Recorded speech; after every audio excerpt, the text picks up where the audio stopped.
Good evening, ladies and gentlemen, and welcome back once again to the Aura News broadcast. It is now time for our daily English Flash News edition. As usual, I'm Daniel Cook, keeping you updated with the latest happenings here in the city of Tirana. In today's news, the Prime Minister of Albania is set to have a somewhat difficult meeting with several of the ministers of the European Parliament. The Democratic Party has asked the European Parliament to act as a guarantor as a condition of the Democrats returning to Parliament. Now the Prime Minister is in Brussels, where he will meet a number of high officials to discuss the issue, starting with the head of the European People's Party, Mr. Manfred Weber. A few weeks ago, the European People's Party expressed its concern about the political situation in the country of Albania and the violation of the rights of the opposition in our parliament. In his second visit, the Prime Minister will meet with the President of the European Parliament, Martin Schulz. They are expected to discuss the opposition's boycott of Parliament. The Prime Minister's visit to Brussels comes just a short time after several of the opposition members had meetings with representatives of the European Parliament.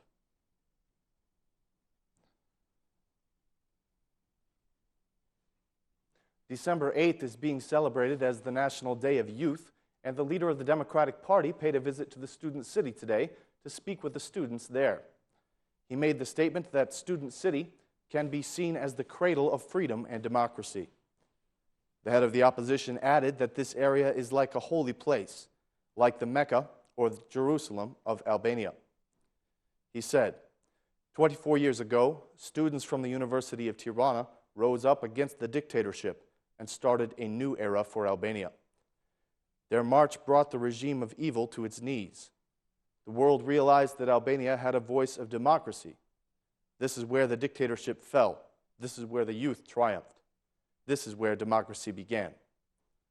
The head of the Democratic Party did not miss the opportunity to point the finger of blame at the current government. He accused the majority of being an anti-democratic government. He stated, "We grew up with the legacy of December of 1990, and we refuse to go back to the way things were before. The government of Rama and Meta is against the principles of democracy. Ignorant people have taken control of the country, and they are trying to take freedom away from the people. They are prisoners of arrogance, destruction, and hate," stated Mr. Basha. Albania's previous Prime Minister also spoke out, saying that the people will take down this government the same way that they took down the dictatorship.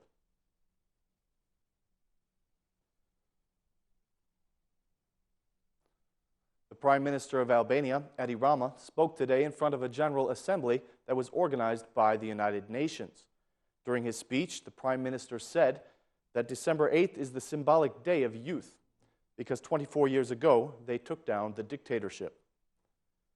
Mr. Rama said, "December 8th is a symbol of the strength of our youth who changed the history of our country. The movement of December 1990 gave life to the dream of living in freedom and democracy." The Prime Minister also invited young people to stand up and take a bigger role in the political decision-making. "We are subject to politics at all times," he said. "If people do not become part of the political realm, then they will be victims of mistakes that are made. But if they participate in the political decisions, they will bring great changes," added the head of the government. Several countries of the world took part in this conference, and for the very first time, the General Assembly of the United Nations was held in Albania. While the Prime Minister was leaving the conference, some students addressed him. They expressed to him that they feel as though they are being treated like customers and not like students. A representative of the student movement said that the tuition fees have increased, and their requests have not been taken into consideration by the Prime Minister, even though he claims differently. "Universities have become like markets. We will see each other again, Mr. Prime Minister," one of the students said.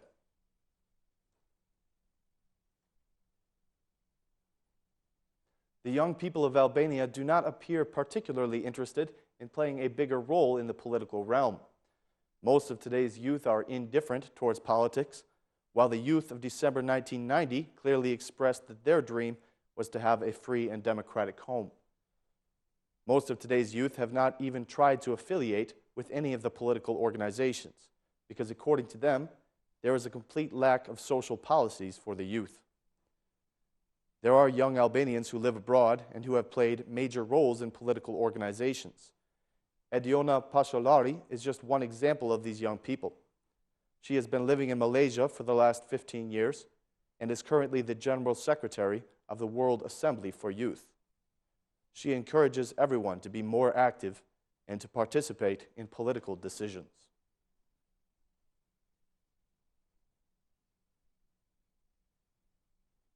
The people involved in the December 8th movement have now taken up yet another cause.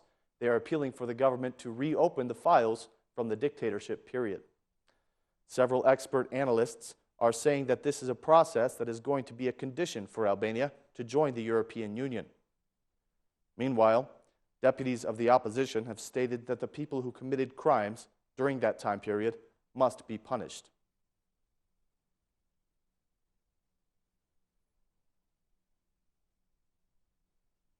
The teachers who emerge victorious from the test that was administered 2 days ago will not necessarily be guaranteed a new job position. The Minister of Education has said that the leaders of the schools will ultimately be free to choose and to determine the number of job positions that are available.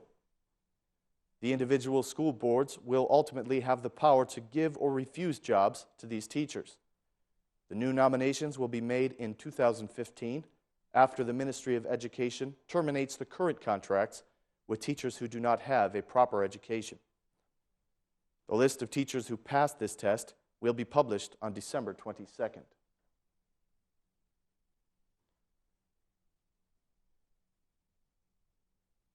People now have the option of paying for their past electricity debts using installment plans, and many Albanians are turning out to do just that. In fact, the lines of people waiting at the offices of the electricity distributor seem to be growing ever more problematic. People are complaining that they have been forced to wait in line for many hours. Others are saying that they are being forced to pay much more than they actually owe. Meanwhile, the energy distributor is trying to cope with the huge number of people. They continued working today, even though it was a day off for most. Citizens are demanding that more counters be opened for service, since they don't have the freedom to stay and wait around for hours. The plan of the government to allow installment payments for electrical bills has been a successful one so far, but the actions against energy theft have not been victimless. During the last several days, 2 people have died while trying to reconnect their own electricity.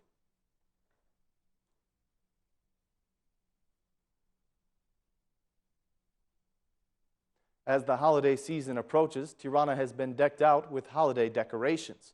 A walk down the main boulevard now fills people with the cheer of the season. The capital of Albania has been dressed up in red, which is the symbolic color of the new year. Tirana continues to put up a similar decor as it has in previous years, but this year, the prices of holiday decorations are significantly higher. The children of Albania want more decorations for their Christmas trees, but some parents cannot afford them this year. The prices of decorations and natural Christmas trees have increased since last year. The manager of one of the flower shops in the capital has confirmed for Ora News that prices are very high this year, and for this reason, far fewer natural Christmas trees are being sold. That is all the news for this evening. Thank you for joining us. Please be with us again tomorrow at 6 p.m. for more Albanian news in English, right here on Ora News. We thank you and good night.